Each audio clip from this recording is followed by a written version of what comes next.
성경의 원리를 다 이렇게 집약을 하면 믿어라, 싸워라, 이겨라, 영원히 행복하라라고 하는 그 하나님의 큰 사랑이 소복이 담겨 있는 언어입니다. 이게 굉장히 중요한 거예요. 우리가 2025년을 이렇게 믿어라, 싸워라, 이겨라, 그 말을 우리가 함께 복창하면서 시작을 했어요.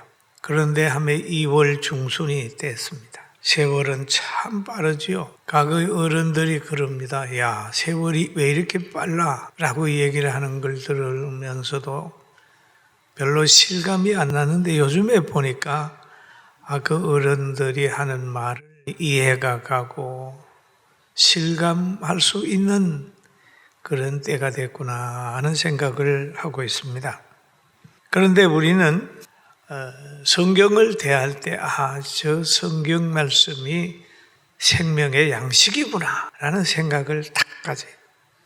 하나님의 말씀은 진리요 영원한 생명의 양식이다. 이 확신이 있어야 설교를 들어도 아멘 그러지, 이 확신이 없으면 모든 소리가 똑같이 들리는 거예요.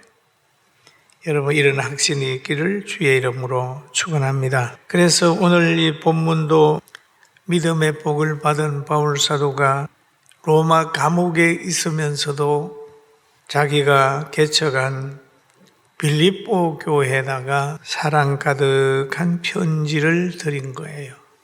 그 내용을 가만히 보면 이런 말을 하지요. 형제들아 라는 얘기를 합니다. 내가 당한 일이 도리어 복음 전파에 진전이 된 줄을 너희가 알기를 원하노라 라는 말을 했어요. 그럼 바울이 당한 일이 뭐가 있었을까요?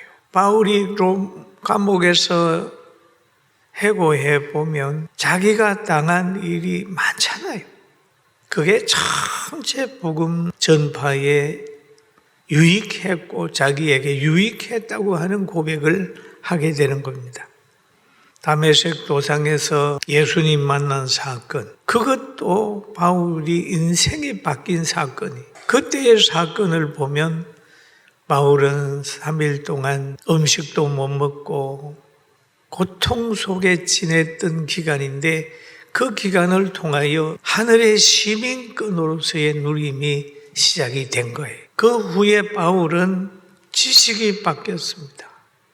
그 다음에 사상이 바뀌었습니다. 친구가 바뀌었습니다. 사명이 바뀌었습니다. 과거 같으면 바리새인이 친구고 저때 제사장에게 가서 공문을 얻어가지고 예수 믿는 사람들을 박해하는 그런 마귀의 사명을 가졌다면 다메섹 도상에서 예수님 만난 후에는 복음 전하는 사명자로 바꾸어졌어요. 그런데 바울 사도가 그렇게 예수님의 제자들을 박해하다가 예수님 만난 후에 베드로와 요한과 야고보와 예수님의 제자들이 가지고 있는 그 사명을 가지게 되는 겁니다. 예수님께서 마태복음 28장에 보면 이렇게 말씀을 하셨습니다. 11제자가 갈릴리에 가서 예수께서 지시하신 산에 이르러 예수를 배웠고 경배하나 아직도 의심하는 사람들이 있더라. 예수께서 나와 말씀하여 이르시되 하늘과 땅의 모든 권세를 내게 주었으니 그러므로 너희는 가서 모든 민족을 제자로 삼아 아버지와 아들과 성령의 이름으로 세례를 주고 내가 너희에게 분부한 모든 것을 가르쳐 지키게 하라. 볼지어다 내가 세상 끝날까지 너희와 항상 함께 있으리라 하시니라. 이렇게 예수님의 제자들에게 말씀하셨는데 바울도 이 제자의 반열에 서게 되는 거예요. 성령을 받아서 제자의 반열에 서게 돼가지고 여러 민족에 가서 복음을 전하게 되는 겁니다. 복음을. 성령에 이끌림 받아서 복음을 전하는데 1차, 2차, 3차 전도 여행을 쫙 하는 거예요. 그 전도 여행을 하다가 2차 전도 여행을 하는 중에 고린도에 갔을 때는 유대인들의 박해가 엄청 심했습니다. 엄청 심했어요.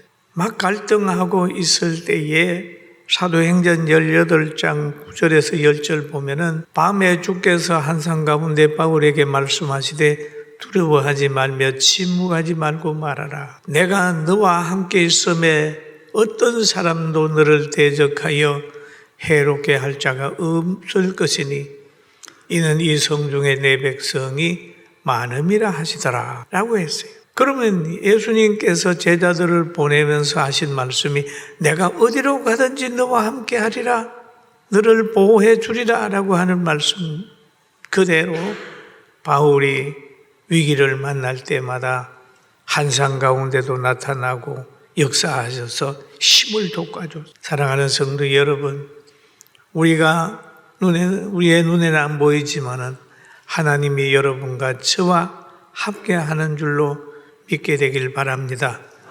저는 그걸 믿게 돼요. 항상 어려울 때마다 꿈으로 한상으로 깨우쳐주고 사람들을 통해서 환경을 통해서 위로도 해주고 책망도 해주는 그런 걸 늘 느끼면서 살아가고 있어요. 그래서 예수님의 제자들이 가는 곳곳마다 그랬듯이 바울이 가는 곳곳마다도 하나님이 동행하시고 보호하시고 인도하시고 기적을 베풀어 주셨습니다. 기적을 베풀어 주셨어요. 이 한 사람이 예수님을 믿고 한 교회가 세워지고 하는 걸 보면 여기에 하나님의 인도함이 다 따라옵니다. 다 따라옵니다. 이 여러분 중에서도 그런 체험을 많이 할 거예요. 많이 할 거예요. 저도 이 목회하면서 그런 체험을 참 많이 했습니다. 다 말할 수 없는 나만이 가지고 있는 체험들이 참 많이 있어요. 그런데 이 바울 사도가 복음을 전하고 교회 개척을 하러 갈 때에 이제 하나님이 그에게 능력을 줬어요. 어떤 능력을 줬냐 하면 사도행전 19장 12절에 보면은 심지어 사람들이 바울의 몸에서 손수건이나 앞치마를 가져다가 병든 사람에게 얹음에 그 병이 떠나고 악기도 나가더라. 참 하나님이 그 택한 백성을 붙들고 일하시고 그에 속한 모든 것까지라도 하나님이 역사한다는 내용이 여기에 기록이 되어 있습니다.